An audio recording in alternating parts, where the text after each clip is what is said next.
build discernment. The ability to recognize moments in the first place. If you don't have discernment, you can't know the action to take. 1 Chronicles 12:22. And the sons of Issachar.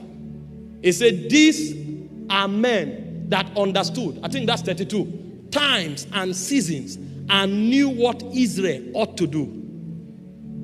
And of the children of Issachar, it said, which were men that had understanding of times and seasons, and knew what Israel ought to do. He said the heads of them were 200, and all their brethren were at their commandment. They knew what to do because they discerned time.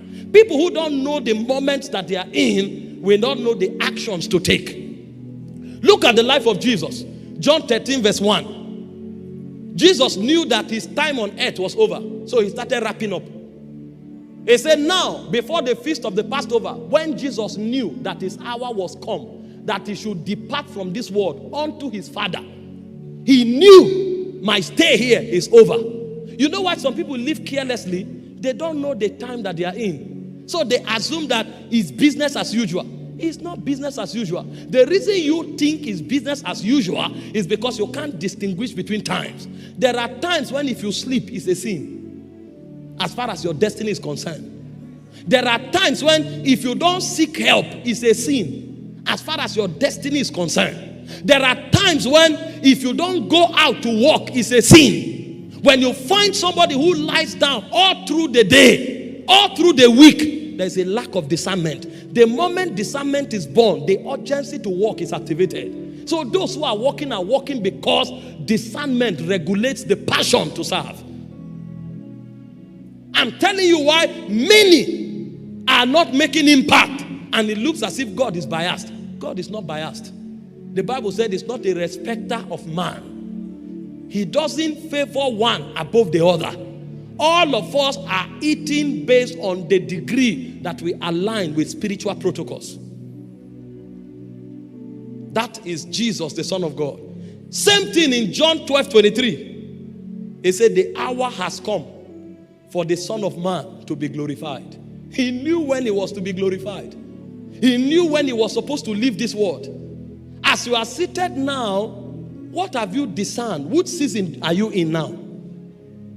That's why you can afford to copy what somebody else is copying. Meanwhile, the danger is that the person is not in the same season as you.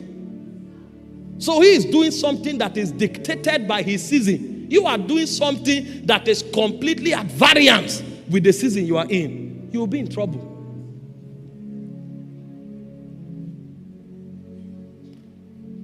Discernment is key. Discernment is key. There is an ability to discern time. I already told you from John chapter 5, a man was helpless for 38 years just because he couldn't discern when the water is stirred. As simple as that thing is, he was crippled for 38 years. Is it possible that the last 40 years of your life has been a struggle just because you have not discerned? Is it possible that the last 20 years of your life has been a frustration just because you have not discerned? Is it possible? Some people, something as sensitive as marriage, they cannot marry by discernment. They are looking at mundane things.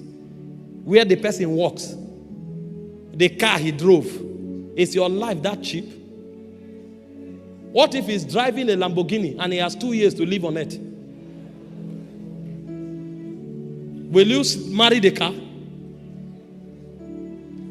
See, this is the problem that many have.